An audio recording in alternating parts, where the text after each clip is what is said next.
Salut à tous les amis, aujourd'hui on se retrouve pour la FAQ de la semaine après ce week-end riche en émotions où vous aurez bientôt un épisode aussi sur Abdul où vous verrez donc les backstage, vous verrez aussi la préparation et en fait toutes les consignes qui ont été données, tous les rushs qu'on avait enlevés, etc. Donc on vous partagera tout ça. N'hésitez pas les amis aussi à vous abonner, à nous mettre en commentaire s'il y a des sujets en particulier que vous voulez qu'on aborde, on le fera avec grand plaisir. Aussi, la vidéo sur la sèche, sur ma sèche, désolé, j'ai encore la voix cassée, mais sur ma sèche arrivera en fin de semaine. Le temps que je monte, que je fasse mes petits trucs et tout, et mes petits réglages. On commence par la première question. C'est la bibliothèque de la bagarre qui nous dit. Il a un bon pseudo lui. Bonjour, avis global sur la natation pour les sports de combat. Full contact pour ma part. Merci et bravo.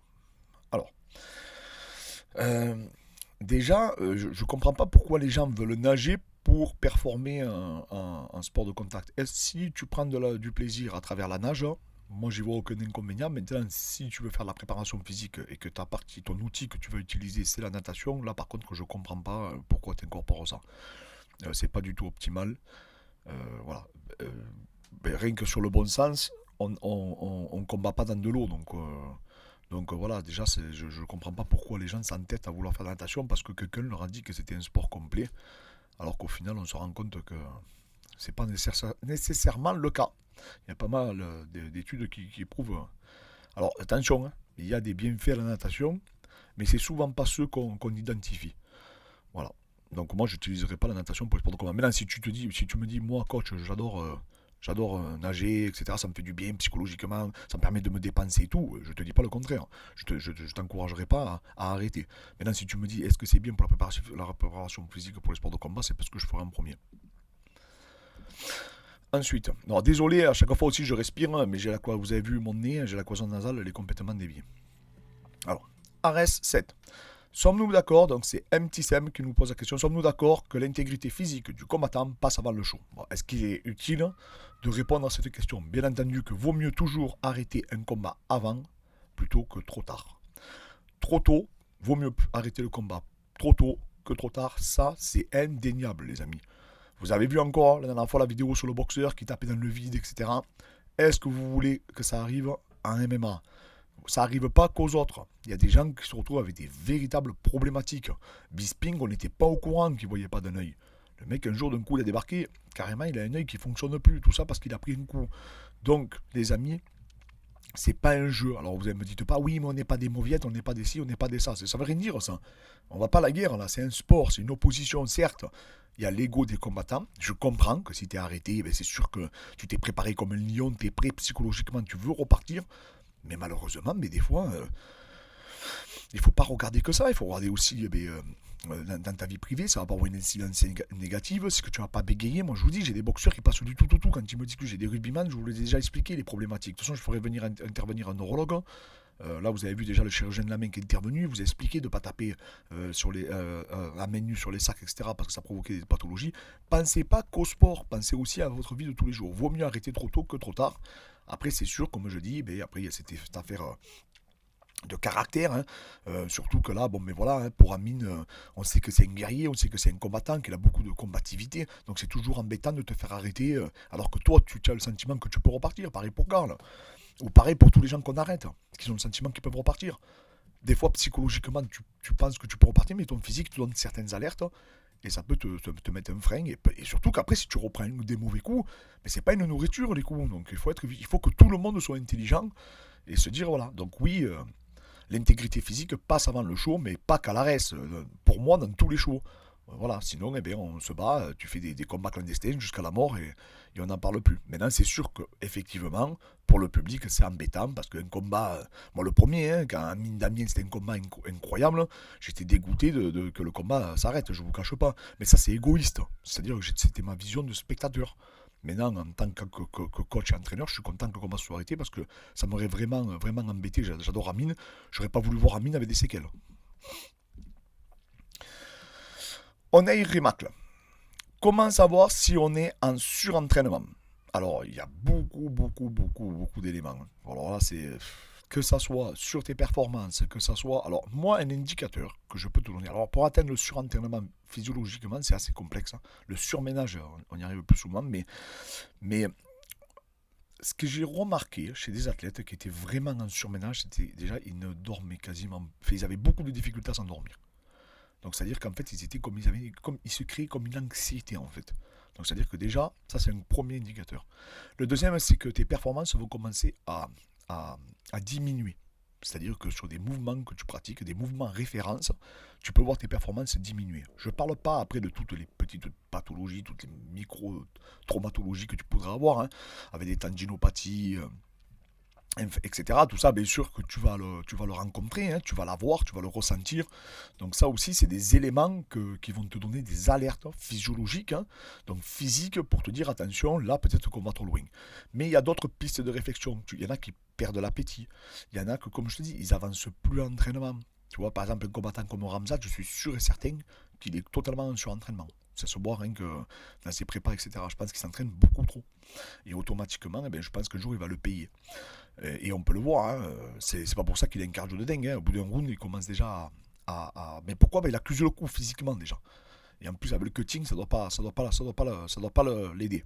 Donc voilà, c'est pour vous dire, le surentraînement, c'est multifactoriel. Il y a énormément d'effets secondaires qui peuvent mettre en évidence. Pour maintenant, qu'il y en a qui le mesurent avec la variabilité, etc. Mais il n'y a pas besoin, hein, déjà, en général. De toute façon, quand vous êtes en surentraînement, véritablement, comme disait mon prof à l'INSEP, François Biozen, c'est très très difficile, si vraiment vous êtes en surentraînement, de revenir.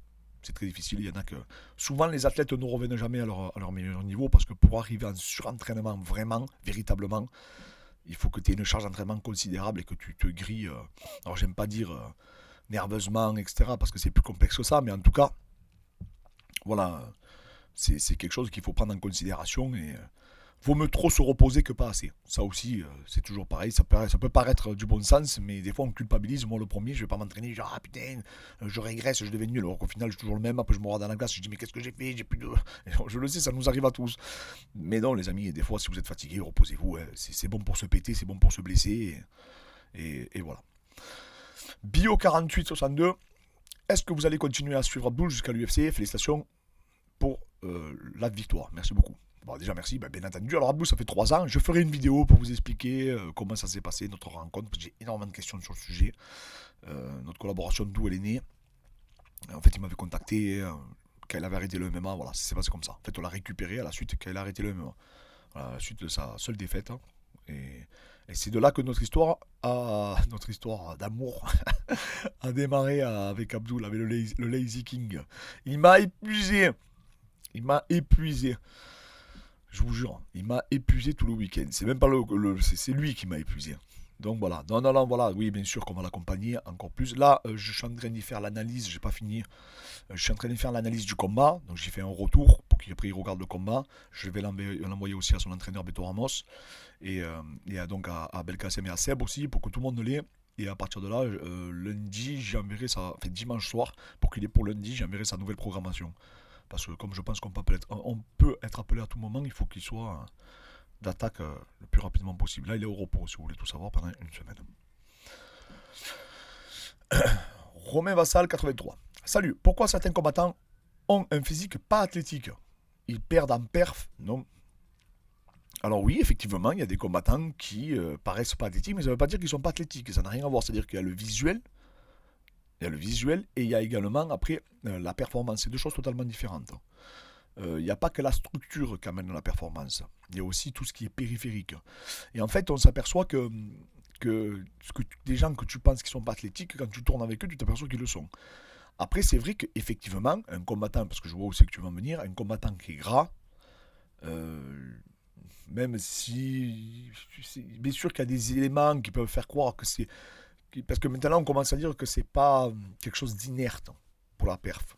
Il y a des papiers qui sortent en disant qu'en fait, c'est pas un élément contractile, mais que ça a quand même une utilité. Et en fait, tu t'aperçois que c'est sûr que si tu es en condition, il y a plus de probabilité que tu sois plus performant. Je parle pour le même individu. Moi, bien sûr que quand je suis en shape, comme on dit en shape, entre guillemets, donc en condition, je suis plus performant. Je parle pas quand je suis en sèche extrême. Je parle quand je suis... en condition, donc à mon poids de forme. Maintenant, quand je suis en surpoids, ben, effectivement, je suis pas aussi performant, j'ai moins d'endurance. Voilà, tout ça, c'est des éléments comment ça s'appelle, qui me portent préjudice. Hein, le fait d'avoir pris du poids, le fait d'être hors de forme. Mais c'est vrai que voilà, souvent, c'est vrai que quand tu vois un mec arriver à affûter des coupés, etc., c'est qu'il a réalisé en général une bonne préparation avec une diète spécifique. Donc il a été dans un contexte favorable à la performance, ce qui fait que normalement il doit performer le jour J. Donc voilà. Donc c'est vrai que c'est des éléments qui sont fréquents et qui sont parlants. Et c'est vrai qu'en plus, ça te met en confiance quand tu te vois évoluer physiquement, athlétiquement. Mais ça te met en confiance, c'est clair. Hein, il y a cet effet aussi un peu placebo. Et t'as pas comme si tu avais, comme ça reste des éléments contractiles, mais en fait, c'est pas comme si tu avais un sac inutile sur ton corps. Hein, parce que c'est des éléments qui sont efficients, hein, les muscles. Donc voilà, c'est utile pour la performance. Donc voilà, c'est pas obligatoire, mais en général, tu t'aperçois que le haut du panier, ils sont quand même sacrément solides physiquement, dans toutes les catégories. C'est Rémi LSTG1 qui nous dit qu'est-ce que le lazy king a de plus que les autres sportifs, plus que les autres sportifs que tu as pu rencontrer et encadrer.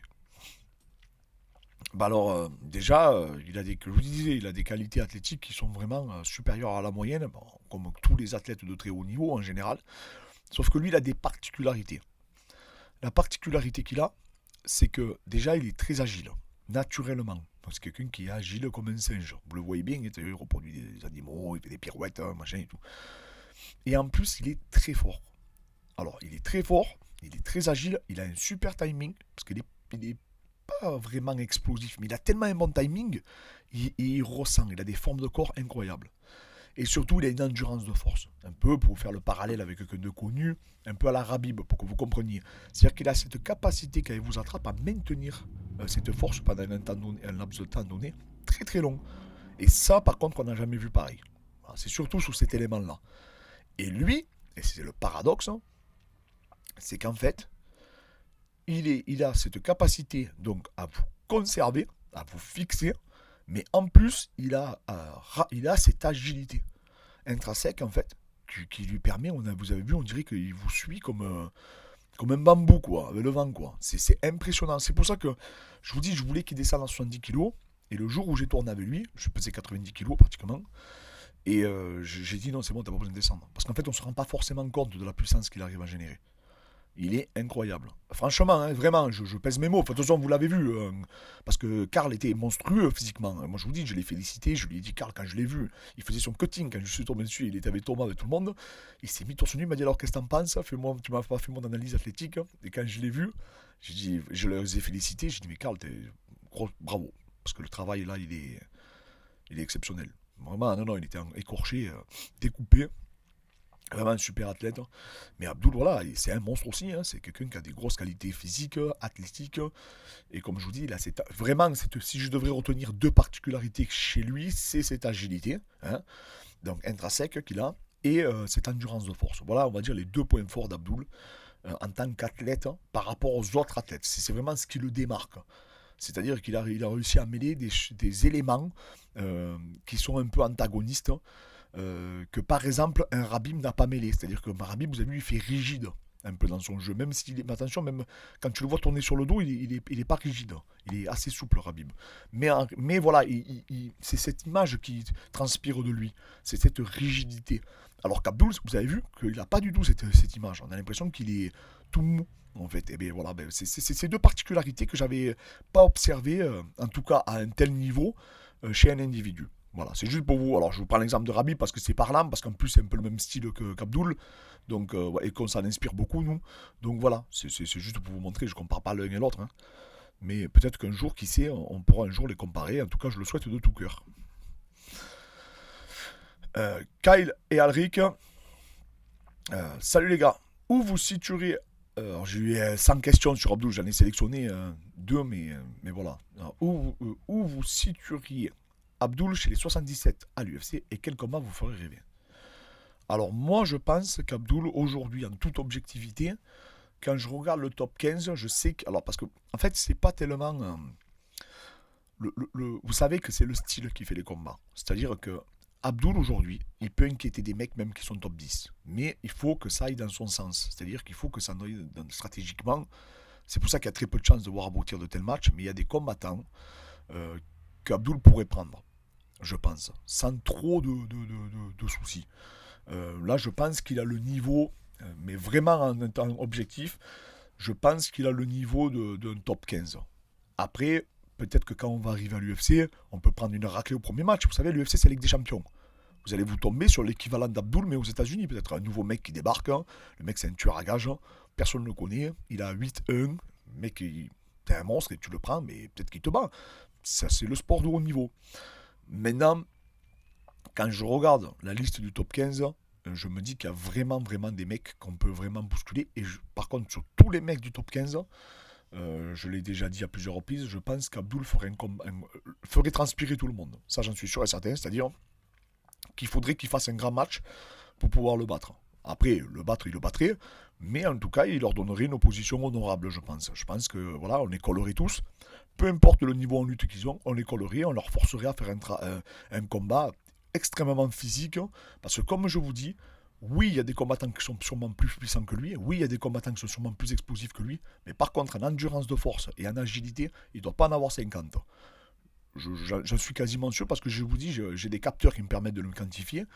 Et je peux vous dire que j'avais jamais vu ça. Donc, alors j'ai pas vu tout le monde, hein, mais j'en ai vu un paquet quand même passer devant moi et des mecs qui n'avaient rien à voir avec les sports de combat. Donc j'ai vu vraiment de tout profil. Non, mais c'est très intéressant, c'est très encourageant. Et après, bon, bien sûr, c'est une discipline ouverte. Il y a aussi l'aspect psychologique. Vous avez vu que la pression, ça va, ça le fait pas. Au contraire, il est encore plus fort en combat. Donc voilà, donc je pense que ouais, Abdul, à mon avis, n'aura pas de. Si tout se passe bien, hein, je touche du bois, je voudrais pas nous porter préjudice, mais je pense qu'il arriverait à rentrer dans le top 20 de l'UFC. Voilà, en étant impliqué comme il est aujourd'hui. Et je sais qu'il y a des mecs du top 15 qu'Abdul pourrait réellement inquiéter. Que je pense qu'il pourrait même les battre sans trop réellement de difficultés si le game plan est respecté. Voilà, parce qu'en fait, je pense qu'il y a d'autres combattants qui sont très très forts, aussi comme Karl, et que Karl, je le vois pas beaucoup moins dangereux, par exemple, que Nelmani. Pour vous citer un mec, quoi, par exemple. Voilà. Nelmani, je suis sûr que ce serait un super combat pour nous, pour Abdul. Je pense qu'Abdul le soumettrait, si vous voulez, mon point de vue. Hein. Mais, et je le dis en toute humilité, mais je pense que beaucoup, et en off, il y en a beaucoup qui me l'ont dit. Ils m'ont dit même d'autres noms que je dirais pas, mais. Et pourquoi je vous dis ça? Parce que je ne le sors pas de mon chapeau, encore une fois. C'est qu'on sait, nous, on sait avec qui il lutte, on sait, j'ai les vidéos, et surtout, il a tourné avec un mec qui a fait la DCC, un Brésilien qui est très fort, qui est assez connu, et Abdul l'a quand même bougé. Voilà. Je vous dirai rien de plus, mais sachez que le mec, c'est un très très très haut niveau, c'est un mec vraiment qui dans cette catégorie, à part Burns et Sean Brady, personne n'a le niveau de ce Brésilien au sol, et Damien Maillard bien sûr. Hein. Et Abdul l'a vraiment bien bougé, donc ça nous a réconforté quoi. C'est-à-dire que il n'y a pas beaucoup de mecs, je pense, qui pourraient sweeper Abdul. Alors, est-ce qu'Abdul pourrait leur passer la garde, etc. Ça, c'est notre problème, parce que les mecs, c'est des tueurs. Mais sweeper Abdul, renverser Abdul, lui prendre le dos, tu vois, c'est quand même assez compliqué. Voilà. Donc voilà, c'est pour vous donner une idée. Je pense qu'Abdul, oui, il ferait des combats honorables avec vraiment les 20, le top 20 UFC. Je pense qu'il a sa place légitimement. Et j'espère qu'on aura l'occasion de le prouver. Après, il ne faut pas se presser. Hein. Le premier combat qu'on fera, ben, on prendra qui on prendra. Si on y rentre, du moins, je touche du bois. Voilà, maintenant, de toute façon, c'est son rêve. C'est notre rêve à tous. C'est qu'il y aille. Et puis, de toute manière, on fera tout. Hein. On donnera tout pour essayer de représenter la France, pour essayer de représenter nos couleurs, le public, tout le monde. Abdul, c'est quelqu'un de très humble, un gros travailleur. Il a que Lazy comme nom. Et du coup, c'est pas parce qu'il s'appelle Lazy King qu'il est fainéant. Sachez-le, il vous montre rien et vous l'avez vu. Là, vous l'avez vu. D'accord, les amis, vous avez vu que lui, il montrait des seaux d'eau, des je sais pas quoi, et tout le monde a cru qu'il faisait 3 tractions, mais je vous certifie qu'il s'est préparé comme il faut, et tout le monde, maintenant, plus personne n'a aucun doute sur ce sujet-là. Donc voilà, les amis. Donc voilà, c'est pour vous donner une idée. Maintenant, il faut faire les choses humblement, arriver, travailler, comme je vous dis, quand vous arrivez à l'UFC, il n'y a pas de combat facile, Même un mec qui n'est pas classé, ça peut être un tueur à gage. Et peut-être qu'un mec classé, vous auriez eu un combat plus facile. Donc ça aussi, il faut le prendre en considération. Voilà, c'est le style qui fait le combat. Il y a des mecs que moi m'inquiètent personnellement. Par exemple, Mohamed Belal, c'est un mec que j'aimerais pas trop qu'on affronte. Voilà. Pourtant, il y a beaucoup de mecs qui le disent, ouais, il est pas terrible, il est pas. Mais moi, c'est un mec, voilà, qui, je trouve il peut nous proposer vraiment. Voilà, c'est pas un mec que j'aimerais qu'on affronte. Et pourtant, il y a beaucoup d'entre vous qui ne penseraient pas à lui. Ils penseraient à d'autres mecs. Mais moi, voilà, ce gars-là, j'identifie qu'il défendait bien en lutte, c'était un bon lutteur. Il est physique, il tient, il a le cardio, il est très intelligent, il a une bonne gestion de son effort. Je dis pas, voilà, hein, peut-être qu'après Abdul, un jour sera amené à l'affronter, mais voilà, aujourd'hui, il faut qu'on ait d'autres réponses. On a besoin d'avoir d'autres réponses. On a besoin encore d'emmagasiner de l'expérience. On ne doit pas brûler les étapes. Il est jeune, il a 26 ans. Donc voilà, l'objectif, c'est vraiment de travailler. Et voilà, et Beto Ramos, son entraîneur, a fait un travail remarquable. C'est quelqu'un de très intelligent qui connaît le niveau, le haut niveau, parce qu'il s'est entraîné les Brésiliens. Et surtout, voilà, il connaît plein de Brésiliens qui sont allés à la DCC, etc. Donc voilà, il a l'expérience et il sait identifier le niveau d'Abdul d'aujourd'hui. Donc les amis, je répète, pour les FAQ, n'hésitez pas, là je prendrai que les questions de YouTube, donc que les questions qui seront sous cette vidéo. N'hésitez pas à nous mettre en commentaire, je le redis, des sujets qui vont être abordés. Je rappelle, il y a la vidéo de ma sèche qui sortira, on va vous faire l'analyse aussi de Jared Cannonier, on vous fera les pronostics aussi de l'UFC cette semaine, donc il va y avoir pas mal de vidéos. Et je vous remercie encore en tout cas à tous pour votre force, votre énergie. Je le redis, j'ai reçu beaucoup de messages, ça fait vraiment plaisir. Ça nous encourage, vous avez été beaucoup aussi à l'adresse à m'interpeller. Il y en a plein qui m'ont dit, oh la ceinture scapulaire hein, et tout, c'était marrant. Il y en a qui disaient Marcou, ça m'a vraiment fait, franchement ça m'a beaucoup touché. Non, j'étais vraiment content. Merci encore à tous les amis, ça encourage et ça nous motive à aller de l'avant.